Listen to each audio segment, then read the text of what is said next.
guys, what's up? We're gonna do a new series today, and it's gonna be about a parallax. So basically, like a 2D viewpoint that revolves around your mouse. And let me just stop talking, and I'll just show you what it looks like. It's actually really interesting, and as you can see, like the landscape is following around our mouse, revolving around our mouse. You can say it too, and it has like very simplistic but yet cool effects such as rain and ripples. And it's definitely a fundamental step for many beginners in Scratch to learn, and it's a very fun process as well. So let's get straight on into the Scratch coding. So first up, before we actually go into the coding, let's get a template. So basically, these sprites I have right here for the Scratch project, they definitely didn't take an hour or two. So go to your the Scratch website, scratch.mint.edu, and search up YT Parallax templates. Or you can just use the link in the description down below, and you'll come to a page just like this. So click the C inside, and take the tree, the mountain, and hill into your backpack. And so basically you can reuse it or use it in your other projects that you make in the future. So let's put the tree in here, the mountain, and the hill.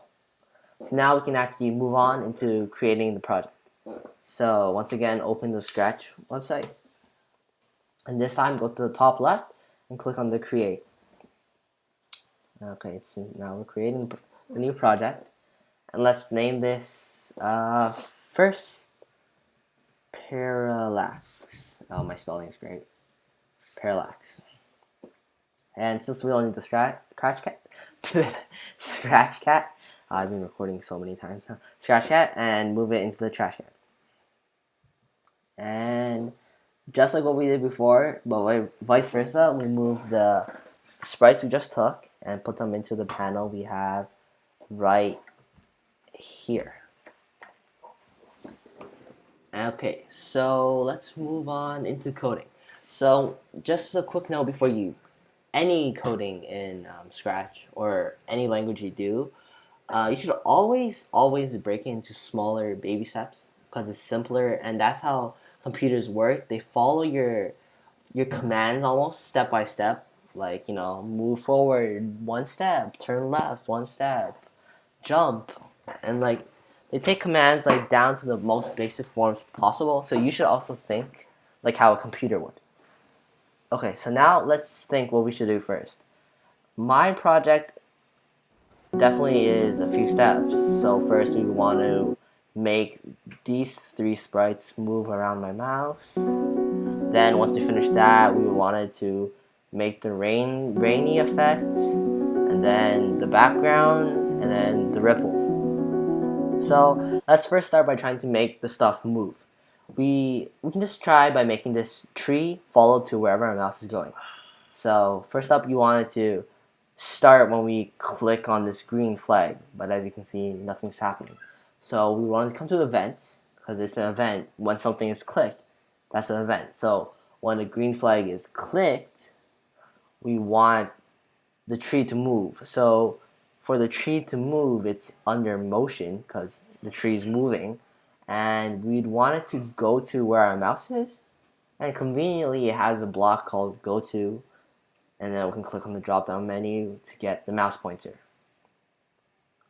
But as you can see, when I click the green flag, all it does is goes to my mouse once, and that's it. So we want it to run repeatedly, and as I said before, the computer doesn't do everything. It just does everything step by step. So you literally have to say everything and tell it what to do. So we want to tell the computer to loop infinitely until we stop. So then that will be in control because we're controlling the computer to loop. And we want to run forever. Well, this actually doesn't run forever. It actually just stops once you click on the stop sign. And yeah, so now as you can see, the tree is following where my mouse goes. Great, we already finished step one. But my parallax over here definitely does not go to exactly where the mouse goes. And so this is where the x and y coordinate grid is useful for us. So if you don't know what the x and y coordinate grid is already, it's something that's commonly used in math for positioning, and the grid looks something like this visually. So let's come here, backdrops, and this is what the grid looks like. So it has a x-axis and a y-axis, and basically the x-axis is from left to right with the negatives in the left, so negative 240 on the very left of the grid, and 240 in the very right of the grid, with the y-axis as vertically, and positively it's in the top, the upper half, and negative in the bottom half. And then you have the 0, 0, which is the center. So why did I mention this? We can somehow use this x and y of where our mouse is, so it doesn't go exactly to where our mouse is, but maybe like, like the x position of our mouse, but like two below it, two like to the left of it, or two to the right of it, or we can do it like half of where the mouse is, and yeah, something like that. So to start on with that, we want to get rid of the go to mouse pointer, because now we don't want it to go exactly where it is. And we want it to go, since it's still moving, we want it to go to an x and y position, so this block right here. But we don't want to keep, like, there's no way we can keep on, like, typing like values like 20 and then 30 or 300. Definitely can't do that, so we want the computer to run it for ourselves. So we want it to sense where our mouse's x position is and y position is. So that's the sensing. And so the mouse x, so the x position of the mouse, and the mouse y of the mouse. And now as you can see, it's still basically going to where our mouse is, just slightly a bit off. But we want it to go, just like only half of where the mouse x is. Maybe only half of where the y mouse is. So in that, literally we just have to divide by 2, just like your math. And in Scratch, that's called an operator. Also, like your equations. And basically this is where it runs all your functions as for math, both math and computer functions. So we would want to divide, since we want it to be half, possibly. So the mouse x divided by 2, so only half of where the mouse x is, and the mouse y divided by 2, so only half of where the mouse is, the mouse y position is. So mouse y divided by 2.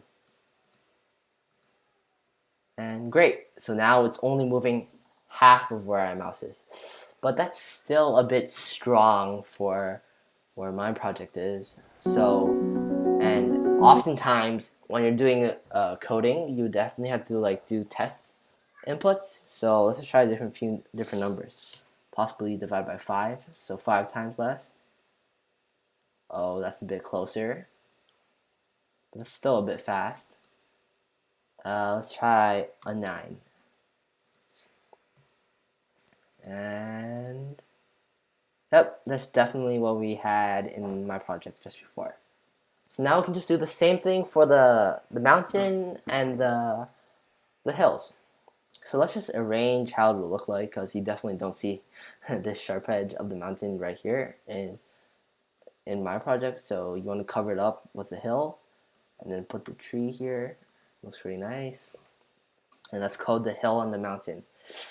But there's definitely a faster way than just, rewriting all the code by putting this and this and then go into motion. It's definitely like way too slow. You have to repeat this 3 times for your other code, and maybe if you have like 100 sprites, you'll have to do this 100 times. So what you can do is definitely another version copy paste. So you drag all this block, all this code, and put over in your panel, and whichever sprite you wanted to put it in, you just let go. And now once you click on the hill, you have it right here, and we do the same thing for the mountain, and boom, you have 3 pieces of code for your 3 different your 3 different sprites. And let's just see if it works well. Wow, we already have our first step for the Parallax project done already. but it definitely looks kind of plain compared to the clouds and sky we have with water. So that would be called your backdrop, and basically it's like a stage for where your sprites are. It's almost as if your sprites on the screen are like, like actors acting on a stage, and definitely we don't have a stage right now. So let's teach the art side of the backdrops, and this one's quite simple. Even somebody like me that can't draw that well can definitely do something like this. So what you want to do is click on the backdrops right here. So once you click on it, come to here, and then click on the backdrops on the top left. This is basically your with the paintbrush on the side, and you'll come to something like this. So let's have a quick template. We definitely don't want to color it in. So click on the choose on the backdrop, and choose a backdrop right here, the search magnifier thing, and click on it. And let's get something simple, just a blue sky too. And so as you can see, we have a blue sky here already. So in my backdrop, we have some water, clouds, and yeah, that's it. So water is quite simple. You want to get the square, so basically this square / rectangle, and basically it stretches out a square for you. And well, we definitely don't have purple water here, and so let's just change the color. So click on the fill, and drag it down to a lighter / in between light and dark blue, but more on the light side. And let's have no outline. So click on the outline and this red line right here to make it no outline. Now just make a square that's slightly below half, so maybe like a third. So around, oh wow, my mouse is really defunctioning. Around right, oh wow, why is it not working? Oh, there. Like that. So that's your water. If you get it wrong, it's fine. Just make another rectangle over that. And if you still get that wrong, you can always do the undo right here with the back arrow. And you can try that again like this. So water on there. And don't worry if it goes out and looks kind of like this over here on the screen. This rectangle shows what's actually shown on the screen, and everything out here is just for you to make mistakes, just like I always do. So yeah, it's great. And now we created the water, we want to create the clouds. So instead of using the rectangles here, let's use the circles. And we wanted to make, white, because clouds are white. And so maybe like you put a random circle like this, something like this, and then this. Definitely don't make the clouds all look the same. Maybe make like 2 or 3 different sizes. And then like one right here. And boom, we have a backdrop.